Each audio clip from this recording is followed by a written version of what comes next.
Voici notre magnifique planète, si belle et flottante dans ce noir galactique. À ce jour, la Terre est la seule planète connue ayant les propriétés physiques et les conditions parfaites pour maintenir la vie. C'est assurément ce qui la rend si unique et précieuse. Il est donc primordial de protéger notre planète, celle qui nous unit tous et chacun.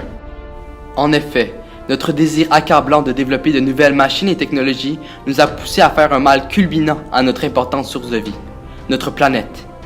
Depuis la révolution industrielle, brûler du bois, du charbon et du pétrole sont devenus des activités complètement banales, mais pourtant, de plus en plus de gaz à effet de serre se retrouvent emprisonnés dans l'atmosphère, à cause de celle-ci. Par notre faute, le dioxyde de carbone a grandement perturbé l'équilibre habituel de la Terre, et le mode de vie des humains a créé une surabondance de ce phénomène qui devient alors nuisible à l'écosystème. La problématique majeure à l'heure actuelle est de toute évidence les changements climatiques qui engendrent des écarts drastiques. Le Sahara, un vaste désert chaud situé dans la partie nord du continent africain, est malheureusement affecté par la désertification. Cette catastrophe, soit la transformation d'une région en désert, est une problématique majeure entraînant plusieurs conséquences déplorables telles que les expansions des déserts, l'appauvrissement des sols, la destruction des écosystèmes et de la biodiversité, le déplacement de la population ainsi que la dégradation des conditions de vie.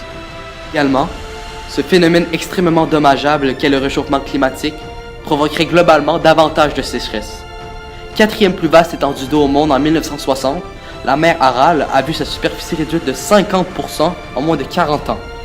En 2019, pour la première fois depuis 600 ans, une partie entière du bassin est complètement à sec. Dû au grave changement climatique, l'air environnant devient de plus en plus sec et chaud, ce qui crée un écosystème davantage inflammable, ce qui donc augmente le taux d'évaporation de l'eau au sol ainsi que la fréquence des sécheresses. Par exemple, en Californie, un endroit où il y a énormément d'incendies, les experts estiment que ces feux peuvent maintenant survenir tout au long de l'année, ce qui initialement survenait seulement durant la période de juillet à août.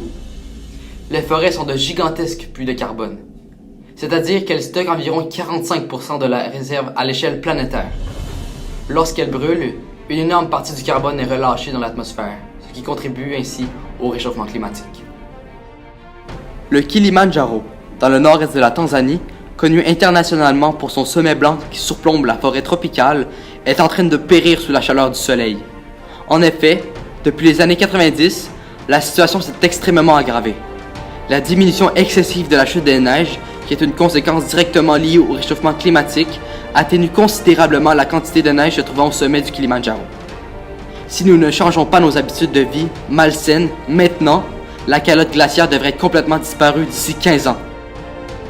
La Grande Barrière de Corail, qui s'étend sur plus de 348 000 km² au nord-est des côtes australiennes, est le plus grand récif corallien sur Terre. Cependant, elle est gravement menacée par deux phénomènes naturels, soit l'augmentation de la température de l'eau ainsi que l'acidification des océans.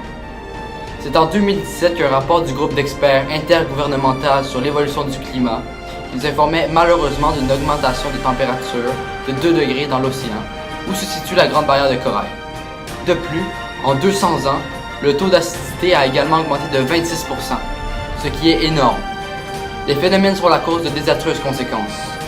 À ce jour, plus de la moitié des prairies coralliennes ont disparu et si nous ne faisons rien, en 2022, la totalité des coraux auront disparu. Climate change is real. It is happening right now.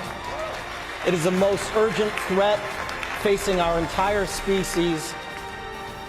We have come here to let you know that change is coming, whether you like it or not. The real power belongs to the people. I'm confident this isn't the end of the world. This is just a problem that we're facing. And so we're going to need a lot of change, a lot of innovation. That future is one that we have the power to change. Right here. Right now. Cependant, le sort de notre planète est entre nos mains et nous devons agir tous ensemble afin de sauver notre précieuse planète. 12 est le nombre d'années qu'il reste pour effectuer un réel changement. L'objectif, réduire de 45% nos émissions de gaz à effet de serre. Un nombre limité de solutions s'offre à nous. Nous devons considérablement réduire notre empreinte carbonique en réduisant les énergies fossiles et favoriser les énergies propres, tout en concevant des moyens d'énergie hybrides. Chaque petit geste compte et peut faire la différence. Comme prendre moins l'avion, manger moins de viande, utiliser un vélo, voter pour des partis verts. Tous ensemble, Nous pouvons faire un réel changement.